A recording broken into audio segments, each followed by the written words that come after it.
ಅವ್ರದ್ದು ಕೆಲವು ವಿಚಾರಗಳಿದೆ, ಅವೆಲ್ಲವನ್ನು ಒಟ್ಟಿಗೆ ಸೇರಿಸಿ ನಾವು JDS ಎರಡೂ ಕೂಡ ವಿಧಾನಸಭಾ ಅಧಿವೇಶನದಲ್ಲಿ ಹೋರಾಟ ಮಾಡೋಕ್ಕೆ ಮಾಡ್ತಾ ಇದ್ದೀವಿ. ಕುಮಾರಸ್ವಾಮಿಯವರು ಕೂಡ ಬರ್ತಾ ಇದ್ದಾರೆ. ವಿಜಯೇಂದ್ರ ಅವರು ಫೋನಿನಲ್ಲಿ ಬರ್ತಾರೆ. ವಿಜಯೇಂದ್ರ ಮತ್ತು ನಮ್ಮ ಸುನೀಲ್ ಕುಮಾರ್ ಫೋನಲ್ಲಿ ಈ ಮೀಟಿಂಗ್ಗೆ ಇದು ಮಾಡ್ತಾರೆ. ಅವ್ರ ಫ್ಯಾಮಿಲಿ ಒಂದು ಮದುವೆ ಇರೋದರಿಂದ ವಿಜಯೇಂದ್ರ ಅವರು 2 ದಿನ ಶಿವಮೊಗ್ಗದಲ್ಲಿ ಇರ್ತಾರೆ. ಈಗ ತಾನೇ ನನ್ನ ಜೊತೆ ಮಾತಾಡಿದ್ರು. ಯಾವುದ್ಯಾವುದು ವಿಚಾರಗಳನ್ನು ಫಸ್ಟ್ ತೆಗೆದುಕೊಳ್ಬೇಕು ಅಂತ ಹೇಳಿದ್ದಾರೆ. ಅವರು ಕೂಡ ಕೆಲವು ಸಲಹೆ ಕೊಟ್ಟಿದ್ದಾರೆ ವಿಜಯೇಂದ್ರ ಅವರು. ಫಸ್ಟು ನಾವು ಉತ್ತರ ಕರ್ನಾಟಕದ ಬಗ್ಗೆನೇ ಫಸ್ಟೇನೆ ನಾವು ಪ್ರಾರಂಭ ಮಾಡಬೇಕು ಅಂತ ಈಗ ಫೋನ್ ಮಾಡಿ ಸಲಹೆಗಳನ್ನು ಕೊಟ್ಟಿದ್ದಾರೆ. DK ಶಿವಕುಮಾರ್ ಅವರು ಒದ್ದು ಕಿತ್ಕೊಳ್ತೀನಿ ಚೇರನ್ನು ಅಂತ ಹೇಳಿದ್ರು, ಅದು ಕಿತ್ಕೋಬೇಕು ಅಂತ. ಅದೇ ಸ್ಥಿತಿ ನಿರ್ಮಾಣ ಆಗಿದೆ. ಅವ್ರ ಕೈಲಿ ಆ ಶಕ್ತಿ ಇಲ್ದಂಗೆ ಕಾಣಿಸ್ತಾ ಇದೆ. ಒತ್ತು ಕಿತ್ಕೊಂಡಂಗಿದ್ರೆ ಟೈಮ್ ಆಗೋಯ್ತಲ್ಲ, ಮೊನ್ನೆನೇ ಟೈಮ್ ಆಗೋಯ್ತು.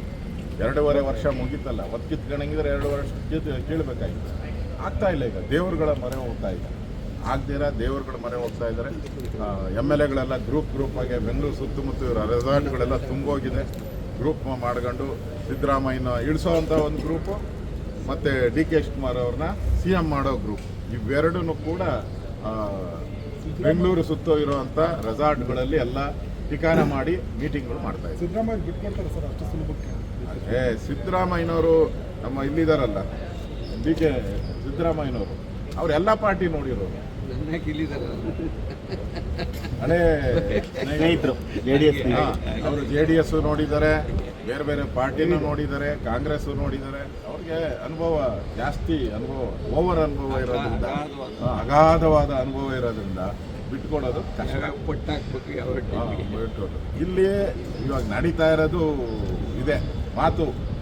ಮಾತು ತಪ್ಪಿದ ಮಗ ಅಂತ ಒಬ್ಬರು ಹೊರಟಿದ್ದಾರೆ. ಇನ್ನೊಬ್ಬರು ನಾನು ಜನಕ್ಕೇನು ಮಾತು ಕೊಟ್ಟಿದ್ದೀನಿ ಆ ಪ್ರಕಾರ ಅಂತ ಟ್ವೀಟ್ ಮಾಡ್ತಾ ಇದ್ದಾರೆ. ಈ ಟ್ವೀಟ್ ವಾರ್ ನಡೀತಾ ಇದೆ. ತಿರುಗಿ ಟ್ವೀಟ್ ಮಾಡೋದು, ಟ್ವೀಟ್ ನಂದಲ್ಲ ಅಂತ ಹೇಳೋದು, ಇದು ಕಾಂಗ್ರೆಸ್ಸಿನ ಚಾಳಿ ಮತ್ತು ಸಿದ್ದರಾಮಯ್ಯ DK ಶಿವಕುಮಾರ್ ಅವರ ಚಾಳಿ, ಇವರಿಬ್ಬರದು ಅದೇ ಚಾಳಿಯಲ್ಲಿ ಹೋಗ್ತಾ ಇದೆ.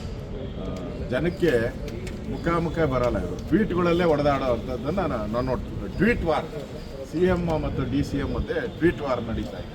ಇದು ಇವತ್ತು ಬ್ರೇಕ್ಫಾಸ್ಟ್ ಮೀಟಿಂಗಲ್ಲಿ ಬ್ರೇಕ್ ಆದಮೇಲೆ ಅದು ಡೆಲ್ಲಿಗೆ ಶಿಫ್ಟ್ ಆಗ್ತದೆ. ಈಗಾಗಲೇ ರಾಜಸ್ಥಾನ, ಮಧ್ಯಪ್ರದೇಶ ಇಲ್ಲೆಲ್ಲ ಆಗಿದೆ, ಘಟನೆಗಳು ಈ ಥರದ್ದು ಆಗಿದೆ. ಏನಾಗಿದೆ ಅಂತ ಕಾಂಗ್ರೆಸ್ ಅವ್ರಿಗೆ ಗೊತ್ತಿದೆ. ಅದರಿಂದ ನನಗನ್ಸುತ್ತೆ ಈ ಸರ್ಕಾರ ಜನ ವಿರೋಧಿಯಾಗಿ ಕಳೆದ 1 ವರ್ಷದಿಂದ ಏನು ಮಾಡ್ತಾನೆ ಇಲ್ಲ. ಅದರಿಂದ ಜನ ಹೇಳ್ತಾ ಇದ್ದಾರೆ ತೊಲಗೋಗ್ಲಿ ಇವರು ಅಂತ. ಜನರ ಆಸೆ ಇದೆ, ತೊಲಗೋಗ್ಲಿ ಸರ್ಕಾರ.